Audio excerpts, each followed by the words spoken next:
Welcome to Siding with Love, a podcast of the Gloucester Unitarian Universalist Church. My name is Carol Bousquet, and I'm one of the co-hosts, along with Reverend Janet Parsons. We are very pleased to be back in the 1623 studios to present the 6th episode of our podcast, Siding with Love. Welcome back, dear listeners. Our goal is to create a space for thoughtful conversation and connection.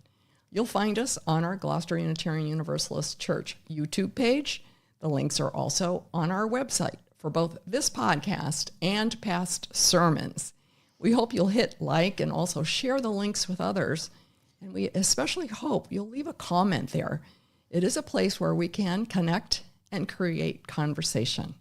Hello, Reverend Janet. Hello, Carol. Great to be back. It is. It's wonderful that there's a growing audience for our discussions here. It's just very exciting. So our theme this month is Flourishing Together, and it's Pride Month. What a great time to be exploring flourishing together. Your sermon Sunday was How We Flourish. I suspect since yours is this work all year long, that you may have some additional thoughts on this theme. This is a really important topic. Flourish is a really important word, and it's one that we don't use that often. I think in this era, we're more likely to use the word thrive. I see the two as very closely related. But as I was sharing on Sunday, what really got me interested in the word flourishing was the discovery that when Thomas Jefferson was writing the Declaration of Independence, and he wrote those famous words that we have the inalienable right to life, liberty, and the pursuit of happiness, that what he meant by happiness was actually flourishing. That the Enlightenment 18th century view of happiness was the ability to thrive and to flourish and to grow. So I have been really intrigued by that ever since, and thinking about if we're not allowed to flourish, can we truly be happy? Because ultimately we see it today as being able to discover our authentic selves, be who we truly are, and to live in the world accepted, to be part of a family, to be part of a religious organization, a community of any kind, and to truly be able to be accepted and welcomed into that community. And supported, exactly. So flourishing should be an important part of any conversation these days. And of course, in the current era that we're living in, what we're seeing is a lot of attempts to really undermine the ability to flourish.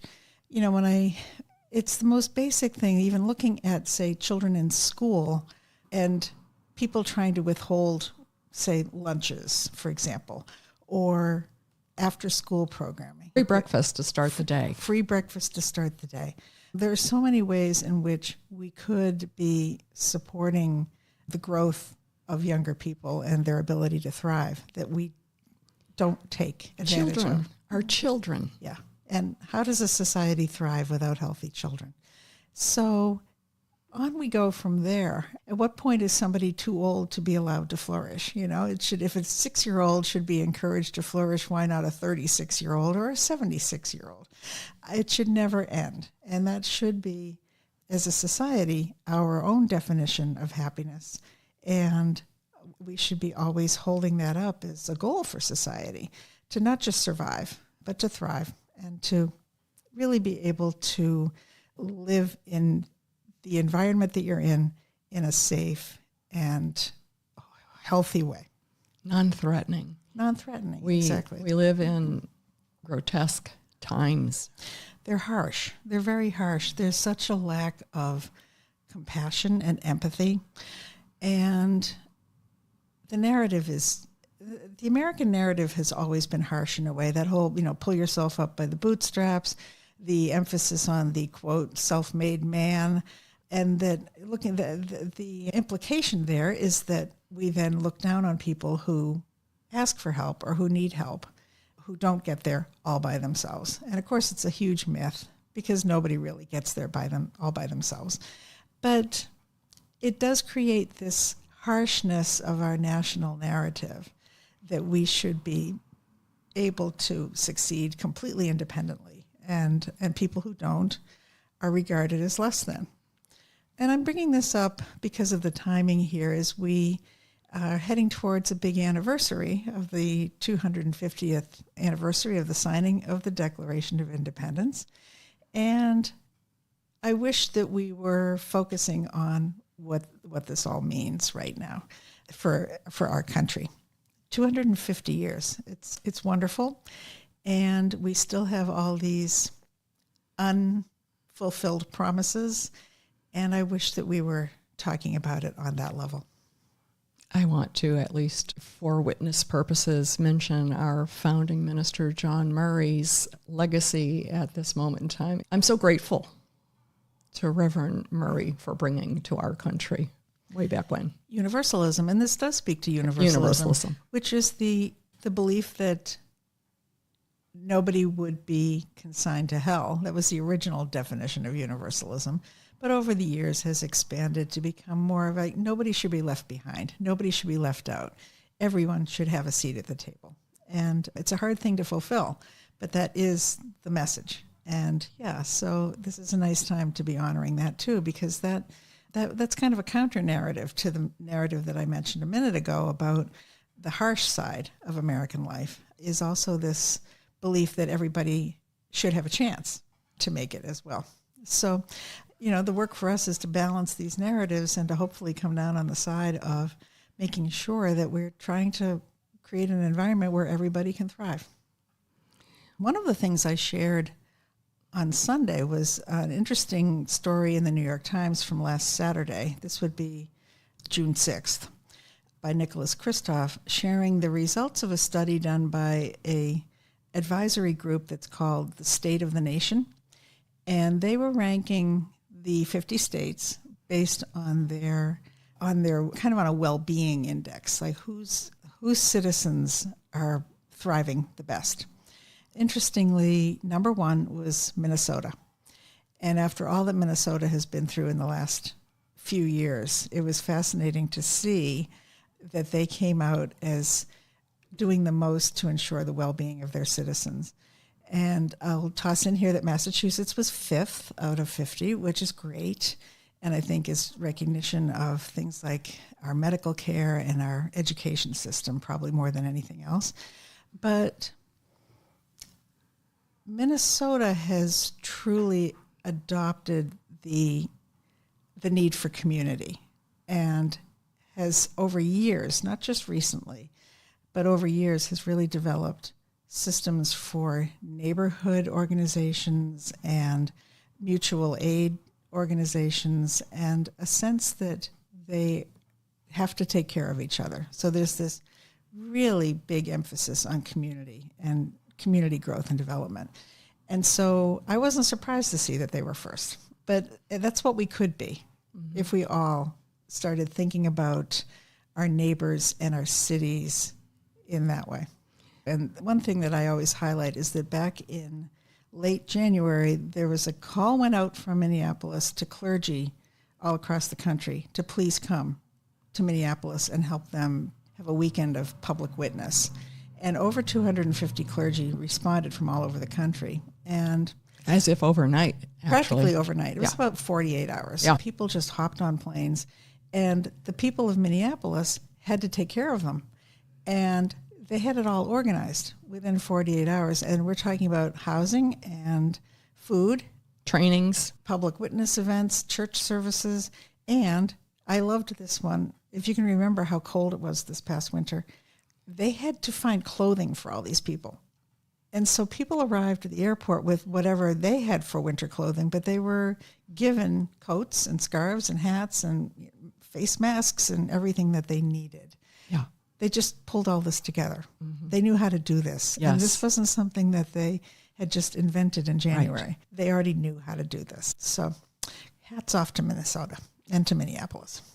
This is a wonderful discussion about flourishing together, something I'm sure we could go on with. Let's transition to our segment. What are you reading? In my case, I just finished 3 books in a row by Elizabeth Strout and have 2 more lined up to read. I'd forgotten what a compelling writer she is. I read My Name is Lucy Barton and Amy and Isabel long ago. I just read The Burgess Boys, The Things We Never Say, and Anything is Possible. I have others sitting on the bedside table. However, I know we're going to turn next to the Gloucester Reads book. Janet, what are you reading right now? I'm about to start reading a book called Home Fires, which is written by an author named Camila Shamsi. And it's an immigrant story of a family, I believe people from India living in London, and then one of the daughters gets a fellowship to move to the United States. And it's really kind of how their family life is unfolding. And again, I'm thinking that memoirs and multicultural books are really a wonderful way for us to grow in empathy and compassion, because we get insight into other ways of living and what other people are experiencing in their lives. Yes, I so agree, which brings us to the Gloucester Reads book, Pretty, memoir by K.B. Brookins. Cape Ann Pride and Gloucester Racial Justice Team have coordinated a community-wide reading experience to reinforce how our region is a welcoming community, to educate us. They have named the program Identity and Belonging, Reading Together, and chose this book, Pretty, a memoir by K.B. Brookins, to read. Anyone interested can choose to participate in 3 ways. You can just plain read the book, Pretty, a memoir. You can share your thoughts also in a facilitated discussion group, of which there are several throughout our communities. Our church is hosting one on Wednesday, June 24th from 3 to 5 o'clock. Myself and Gail Campbell are co-facilitating that. The other discussion groups, one will be at the Annisquam Village Church. Cape Ann Pride is hosting a Zoom discussion, I believe, from Magma. The West Gloucester Trinitarian Church will be hosting one. And I believe there's another in Magnolia. Ultimately, the project culminates in a virtual author talk on Tuesday, July 14th at the Gloucester Stage. K.B. Brookins will drop in via satellite. That's great. And I believe there's also one at the Sawyer Free Library as well. They've got Gloucester covered, Yes. which is excellent. So, and it's an incredible piece of work. Mm-hmm. Really worth reading. I haven't finished it yet, but K.B. Brookins is a transgender Black person. They use they, them pronouns. And they're also a poet. And over my life, I've discovered that when poets turn to writing prose, that you get a really very high quality of writing. I think it's their training to learn how to pare their thoughts down to the essence. And so the writing is powerful, not too formal. It's not a heavy read or a slow read, but it's very accessible. But at the same time, no mincing of words. They say exactly what they mean. And you are it's compelling the way they write about their early life in particular, starting with, at the age of 5, starting to realize that they were different and, were identified as female at birth. And so talking about the identity of a young Black girl in the church culture down in Texas, and all the frilly dresses and the expectations, and how it just never felt like it fit, even beginning at the age of 5. It pulls you in very quickly into what this person remembers is just a young child, and takes you through their life from there. It's a masterful piece of writing. KB Brookins was born to a 17-year-old mother who gave them over to the friends, close friends in the church, elders who raised KB Brookins. But when I say they were in the church, I mean it. It was a strict upbringing. The dad was a preacher, or the mom played the organ, and so they were in the church. References to KB being required to go to their third service on Sunday, for example. My head exploded. Yeah. How KB Brookins survived, I'm only halfway, maybe a little more through the book. How KB survived to complete the book and live on. Mm-hmm. I cannot wait to meet KB at the Gloucester Stage event. Mm-hmm. Yeah, exactly. I did a little bit of reading about KB, and I just wanted to share this quote. This is from a review on the glad.org page. And it says, throughout the memoir, readers become intimately familiar with Brookins' journey to self-love and acceptance, driven towards understanding through words that underline a shared humanity that everyone can relate to, regardless of your gender identity or sexual orientation.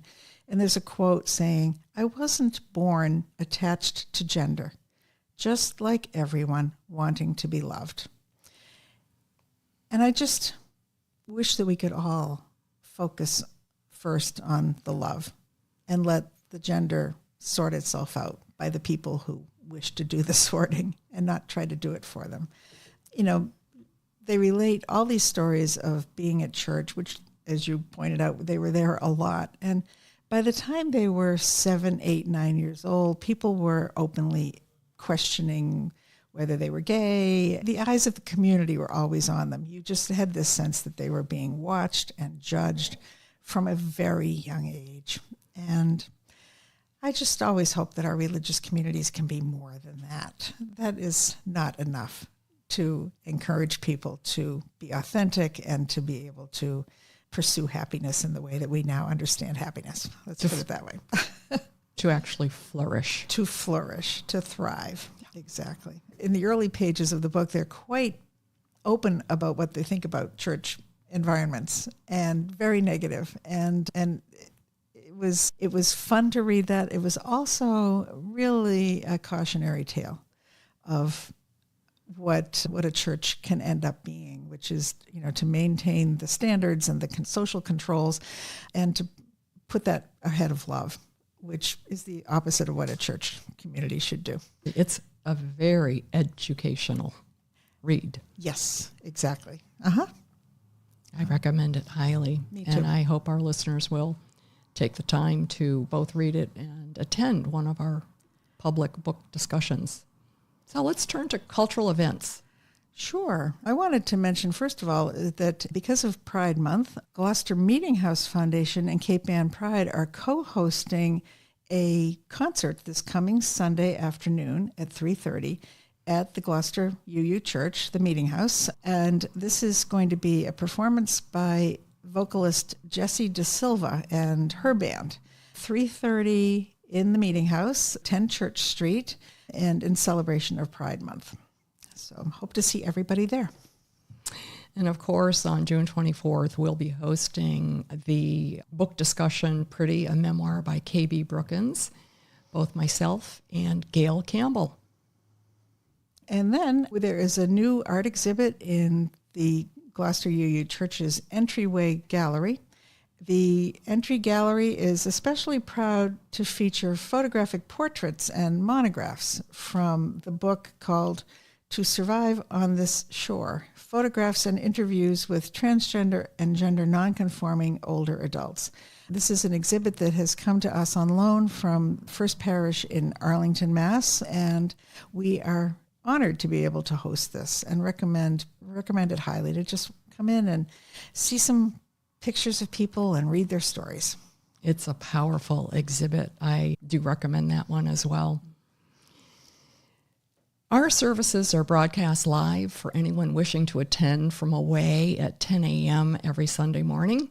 The link is on our website and in our weekly newsletter, which arrives on Fridays.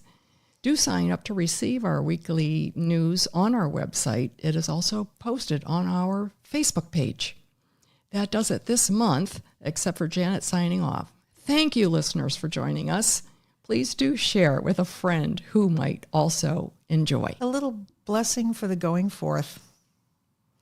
May love guide and surround each one of us as we discover and embrace who we authentically are. May closed minds be softened, and may they open to help heal and grow our collective humanity to which every one of us belongs. And may you be guided by a spirit of love and know that you are holy and whole. Blessed be. Until next time. Thank you for joining Reverend Janet Parsons and me, Carol Bousquet, today. We're the co-hosts of the Gloucester Unitarian Universalists podcast, Siding with Love. For more information, please visit our website, gloucesteruu.org. And speaking of love, we'd love to see you in church soon. Until next time, be well.